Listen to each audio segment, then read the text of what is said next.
Hi, and welcome back to Focal Point AFR Talk. Great to have you along for the ride today. USS Focal Point, the patrol boat in which we patrol the choppy waters of America's public life, looking for the intersection of truth and politics, truth and our shared common life. Our commander is on the bridge. The scriptures, our nautical charts, and the Holy Spirit serves as our navigator, and I am along as your loyal, humble, and cheerful first mate.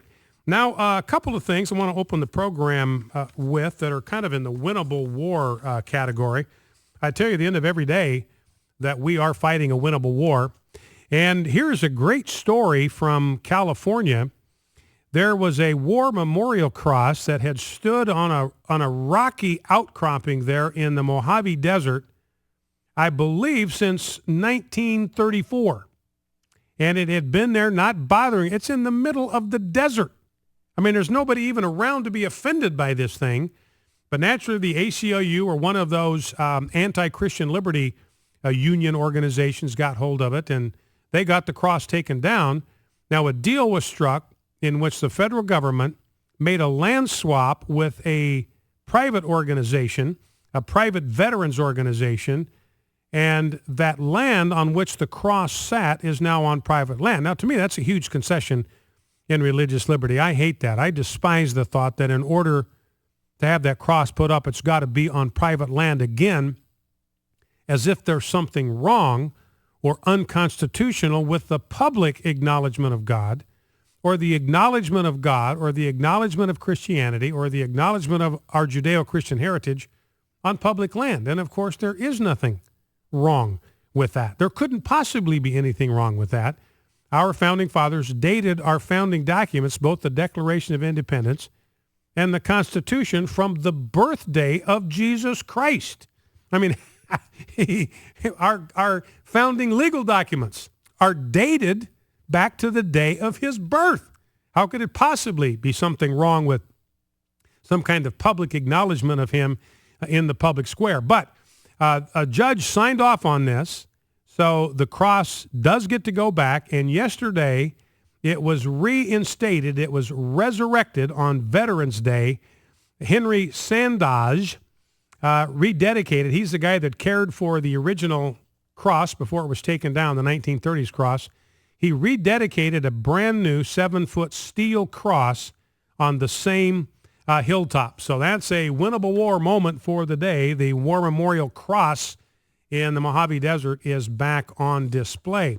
Now, here's another winnable war moment.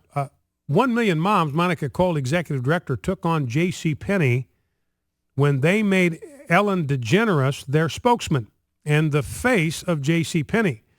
And moms all over the Fruited Plain, once they were notified, went to J.C. Penney and said, look, we're not buying our back-to-school stuff from you till you get this cleaned up. We don't want the dollars that we spend on backpacks and lunch boxes and back-to-school outfits. We don't want that money going to promote the homosexual lifestyle. And J.C. Penney, when 1 Million Moms, which is a division of AFA, when 1 Million Moms first raised an objection about the choice of Ellen DeGeneres as a spokesman, J.C. Penney doubled down. They said, no, she represents everything that is good about America. She represents our values.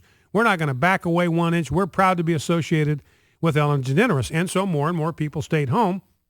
J.C. Penney's stock plummeted. They had to get rid of the guy that brought in Ellen DeGeneres. And, you know, I don't watch a lot of TV, but to my understanding, you know, maybe I'm wrong about this. Somebody correct me if I am. But I don't think Ellen DeGeneres has been in a J.C. Penney ad since last spring. I mean, I think they learned this lesson the hard way. She's just flat out disappeared. She's not the spokesman. She's not in their circulars. She's not in their catalogs, at least as far as I know, because it singed them. It burned them pretty good. And now I got a story today, Associated Press, indicating that investors now and smart money people are worried about whether or not J.C. Penney is even going to survive. Their earnings report came out today, and their stock price is now the lowest it has been in about 3.5 years. And the opening line of the Associated Press piece, this is their third straight quarterly loss, another steep sales drop, third straight quarterly loss. I mean, when did they start losing money hand over fist? When they made Ellen DeGeneres their spokesman. They lost money in the winter quarter, in the spring quarter or and the summer quarter. So what would that be? I don't know how those quarters go, but I guess that would be, what would that be? Spring, summer, and fall. So they've lost money all 3 quarters since Ellen DeGeneres became their spokesman. 3rd straight quarterly loss, another steep sales drop. And now investors are increasingly worried that JCPenney may not be able to stabilize its business soon. In other words, they are concerned that JCPenney may be going out of business altogether. And if that happens, JCPenney will have no one but themselves to blame for, instead of staying neutral in the culture wars, instead of sticking to backpacks and back-to-school clothes, they got involved in advancing the homosexual agenda. And remember, we saw several weeks ago research that indicated about 3.4% of the American people self-identify as gay or lesbian. So they put their entire enterprise at risk for less than 3.5% of the buying public, running the risk of alienating the other 96.4% of the American people that are not practitioners of the homosexual lifestyle. Now, and of course, not all of them were offended. Not all of them were turned off by JCPenney's active promotion of sexual perversity, but apparently enough American families were that JCPenney is in deep, deep trouble today. Probably too late to pull that bus out of the ditch. And then I've mentioned this before, but I've got another graph in front of me that talks about the results on the marriage for votes for same-sex marriage last Tuesday. And of course, same-sex marriage won in the 4 states where it was on the ballot, but all 4 of those are liberal states. And here's the thing to note, the margins were very slim.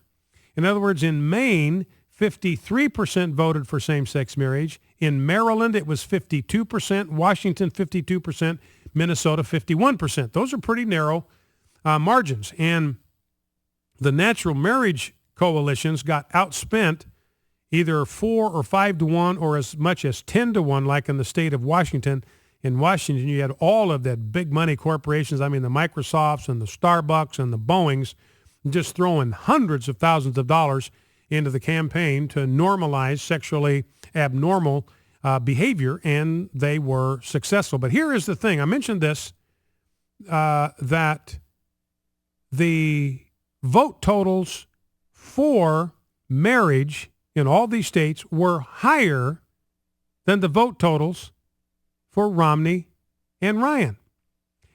So marriage was more popular in these 4 liberal states than the Romney-Ryan ticket was. Marriage got more votes than Mitt Romney. This is not, social issues are not a losing proposition.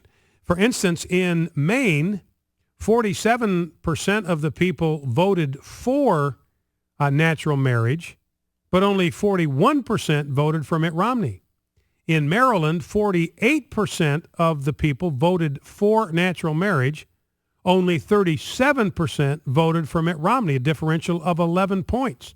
Marriage 11 points more popular than Mitt Romney in Maryland. In Minnesota, it was 49-45. 49% voted for natural marriage, 45% voted for Mitt Romney. And in the state of Washington, 48% voted for natural marriage and just 43% for Mitt Romney.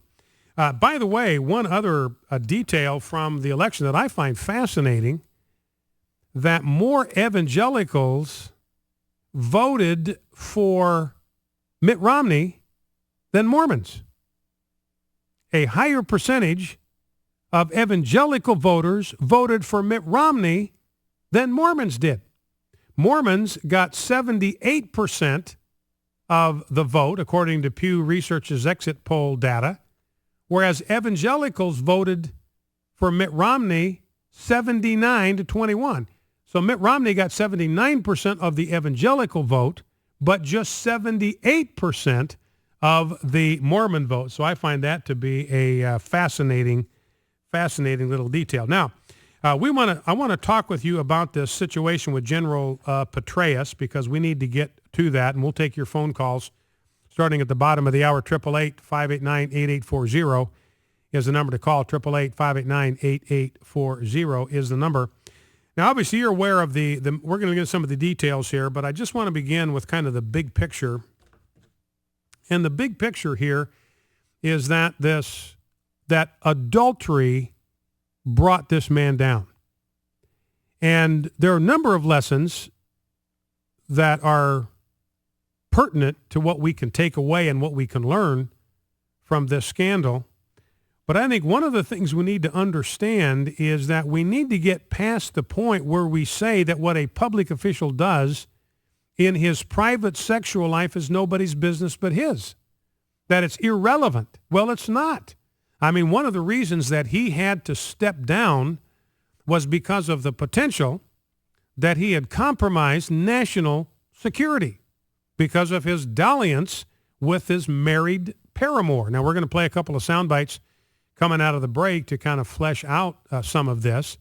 But his mistress apparently revealed what could be, we're not sure yet, but what could be classified information about the attack on Benghazi at a lecture at the University of Denver in late October, where she said at the University of Denver that what was going on here is the Muslims launched this attack on the annex because we had Muslim prisoners there, essentially POWs, that we were holding there, detaining there in some kind of a makeshift prison at the CIA annex. Now, the CIA is out there denying that, and of course they're going to do that, whether it's true or not.